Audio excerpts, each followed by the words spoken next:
Hello and welcome back to Shelf Center. This is Bryce. Thank you so much for stopping by. And this is the Top Shelf News. This is all things science fiction, fantasy, and sometimes horror as they relate to books and to media. I'm going to try to one-shot this again because if I say that, then I have to commit to it, and I'm trying it here.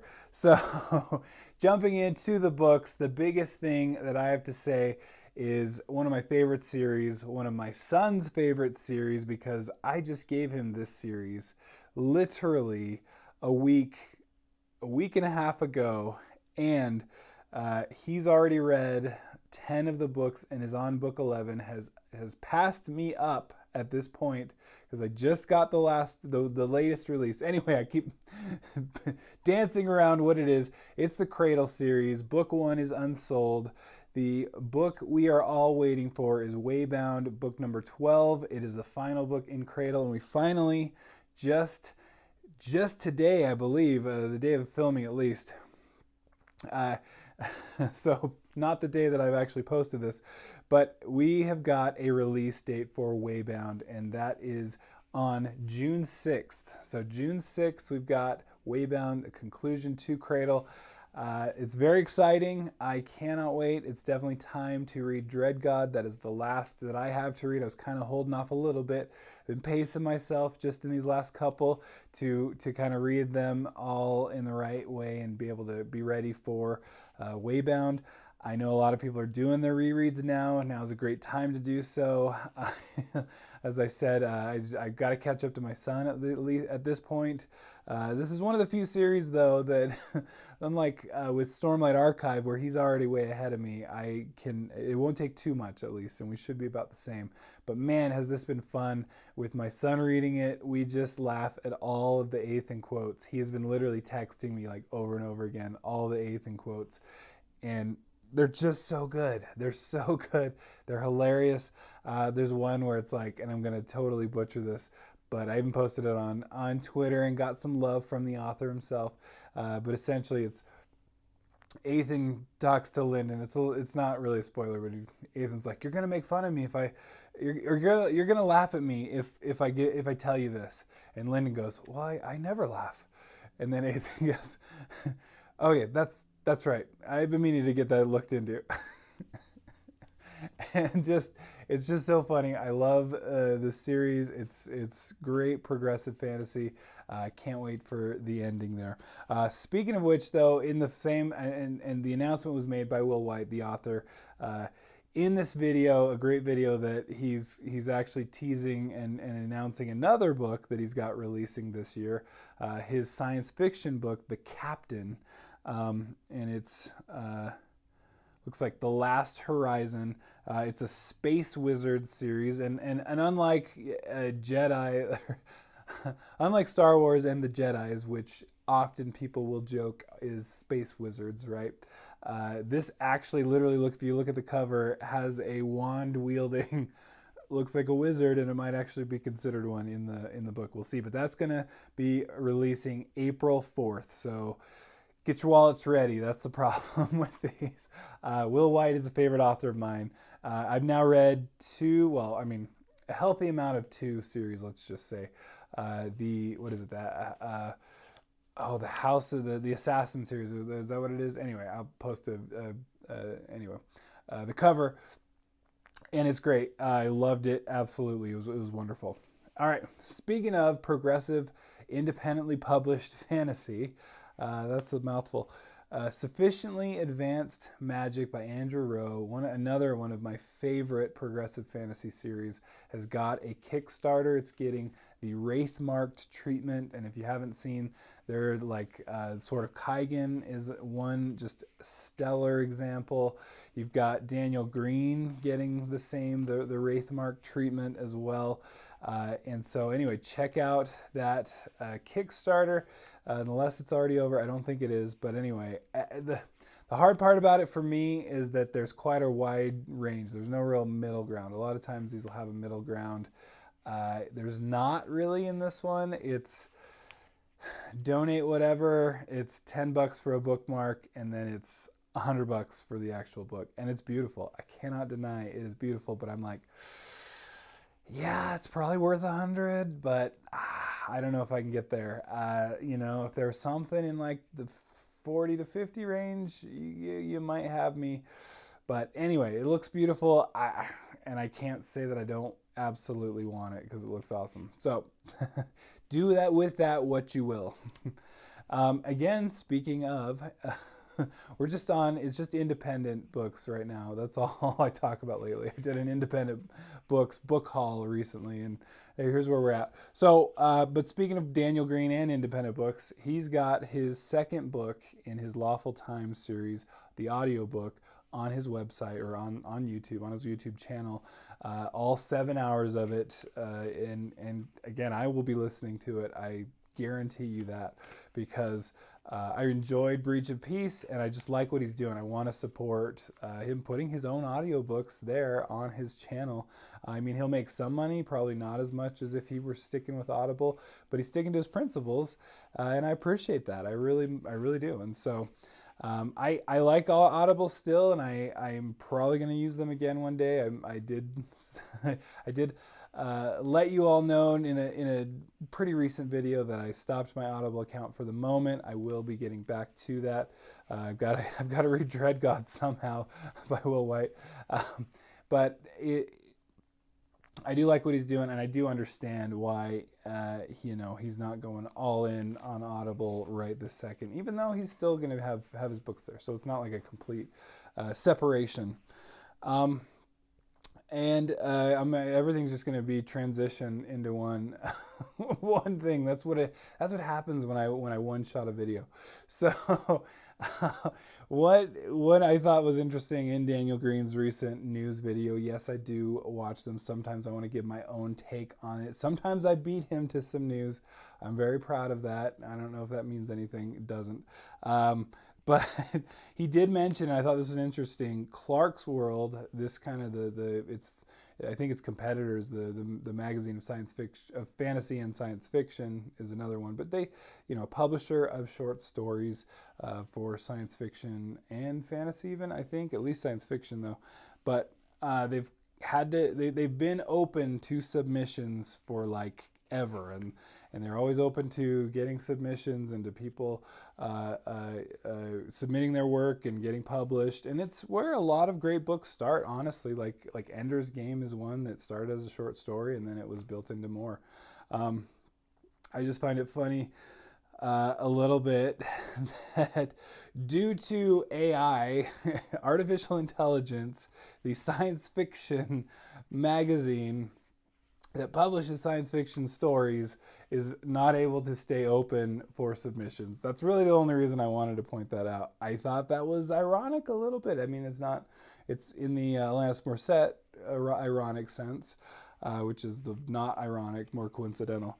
But I thought that was interesting that of all things to shut it down, it was Skynet. So anyway, just interesting.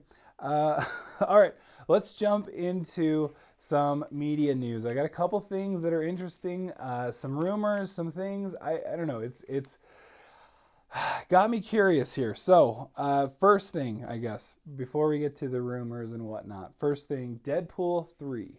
Deadpool 3 it's getting pulled into. Now I dropped my notes. Still going. Pulled into the Marvel Universe, the MCU, the Marvel Cinematic Universe, and it will be, as the news is citing, the first R-rated Marvel movie, which makes sense. It goes along with what's happened before with Deadpool kind of being the first-ish R-rated, at least later, modern R-rated superhero movie. But anyway, it makes sense. I mean, it's like, I guess they're just going to open that door. I doubt that they will stick with that. I don't think you make your Endgame type movie that sets all the records for box offices, which they are probably trying to do again, I would assume, with an R-rated movie. It's just shown to not be the case. But anyway, that was news. I guess to some people, it doesn't make sense for the movie to be PG-13, I guess.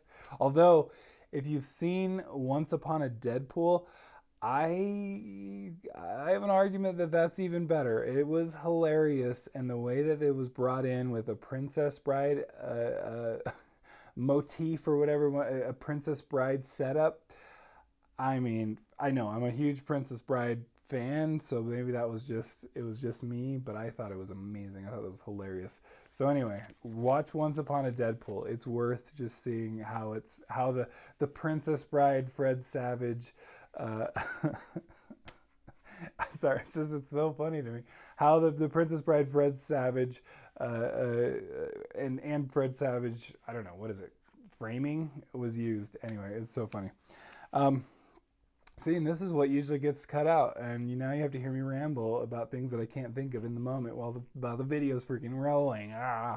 So then, of course, this is news that I am sad to say it was broken by a normie.